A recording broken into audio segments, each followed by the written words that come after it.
1,000 boats and barges were constructed during the winter and spring, and each was carefully recorded and given an identifying number by the Mounties. Toward the end of May, the ice in the lakes began to loosen, and on the 29th it began to move. This was the moment the 28,000 waiting klondikers had been looking for. In a couple of days, the ice cleared, and they were off by the thousands.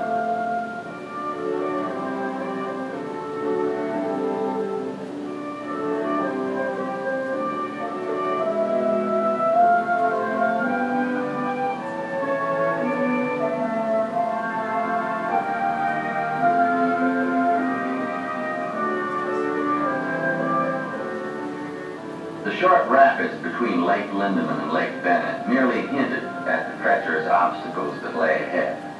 Obstacles that would claim 150 boats and barges and 10 lives in the first few days of the Exodus.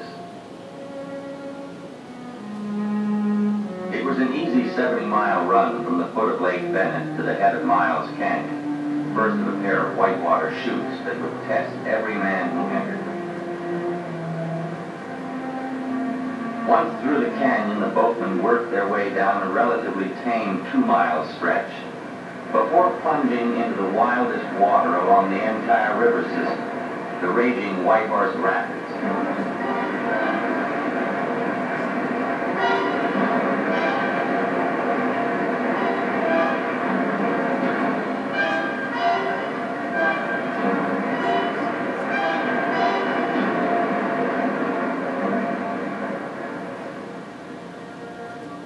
Most made it through without losing everything, but many were swamped and forced to pull their outfits ashore and dry them in the hot spring sun.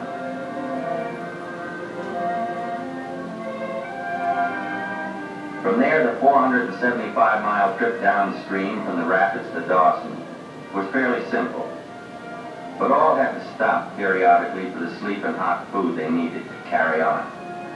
For many, it had been 6 months or more of hardship and suffering.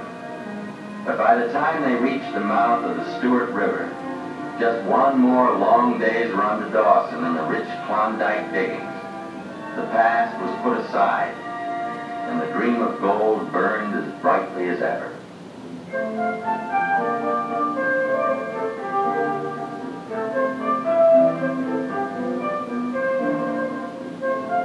Dawson was a boom town like nothing the world had seen since San Francisco in the days of the 49ers.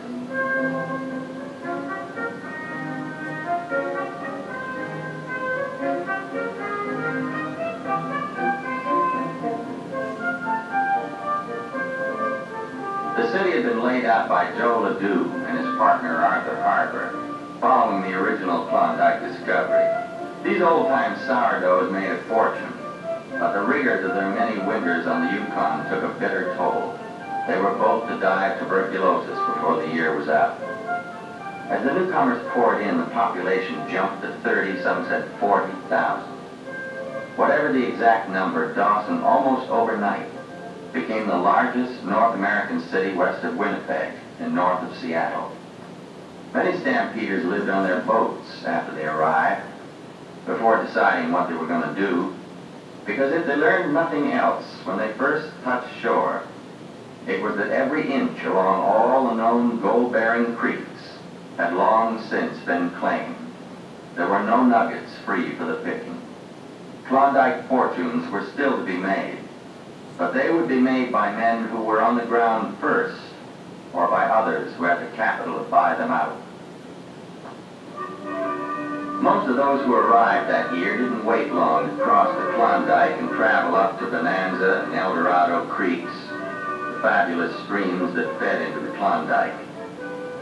There the claim holders spent the short summer sluicing huge piles of pay dirt that had been thawed from underground drifts during the winter. Some of the claims held the richest concentrations of placer gold ever discovered anywhere. It was on Bonanza Creek, in the middle of August, 1896, that George Carmack, an American, and 2 Indian companions made the great discovery. When the word reached the downstream mining towns of 40 Mile and Circle City, the rush which would sweep the world began. There were creeks still to be prospected in the region, but many chose to work for wages, good wages, for those who held proven claims. Many quickly found that there were more ways to make money than to dig it from the ground. Virtually any service and commodity available in Canada and the States could be found in Dawson before the middle of the summer. And in every place of business, large and small, there were gold scales to weigh the precious dust as it passed from hand to hand, carefully measured at the prevailing rate, $16 an ounce. Such was life in Dawson in the summer of 1898.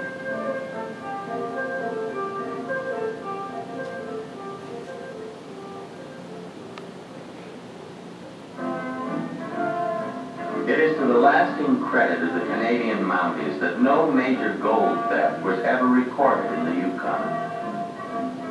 One of the most important decisions they made was to close the border to Jefferson Randolph Smith, better known as Soapy Smith, and his gang of accomplished criminals. Under Soapy's control, Skagway, which had taken on a look of permanence by the summer of 1898, was described by one seasoned observer as little better than a hell on earth, about the roughest place in the world. Soapy's men managed various enterprises, including traveling shell games, strong-arm robberies, and even a fraudulent telegraph office where money was accepted to send messages to the States over non-existing wires.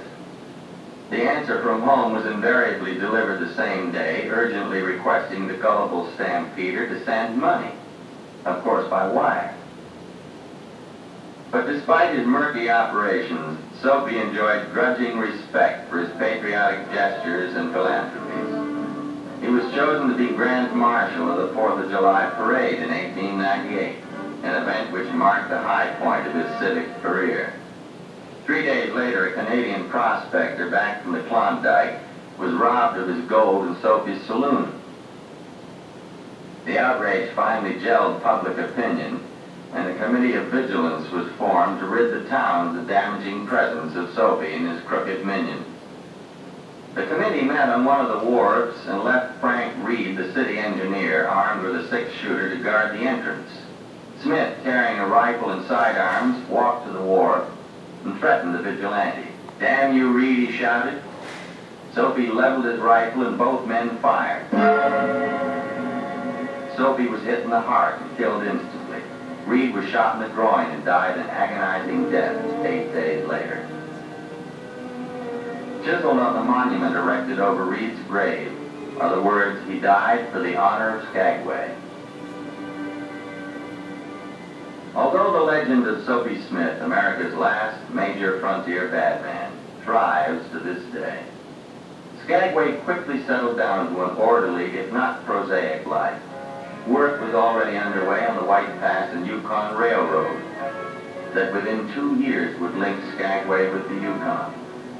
The route had to be blasted and hacked out of the great stone mountains that looked down at the Dead Horse Trail.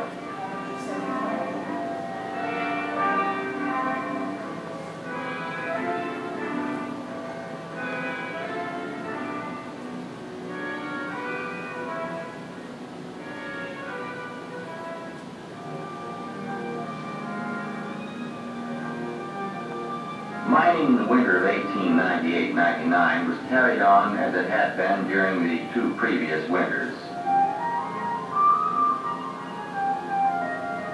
In the frozen earth, 20 to 40 feet below the surface, the miners thawed pay dirt little by little in the light of flickering candles. During the first winter, the ground was thawed by building wood fires against the frozen seam of gold-bearing muck. In the next year, movable steam points were devised to speed the thawing process. But pick and shovel work in the cramped and icy caverns remained physically exhausting. Once the pay dirt was loaded into buckets, it was hauled to the surface by windlass and thrown upon the ever-growing dumps to await the spring thaw and the running water needed for sluicing gold.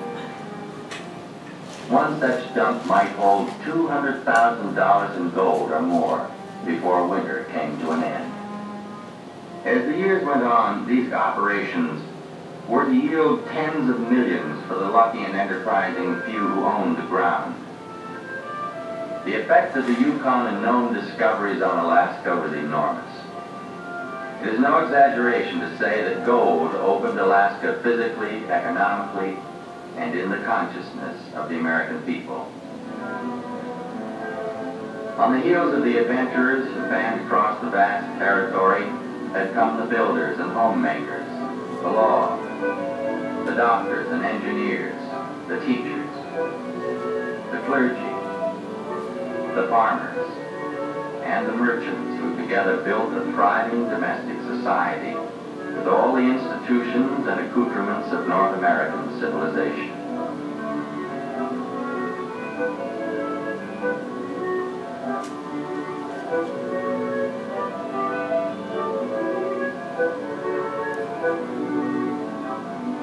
In 1900, trains were running daily between Skagway and Whitehorse across the White Pass above the Dead Horse Trail.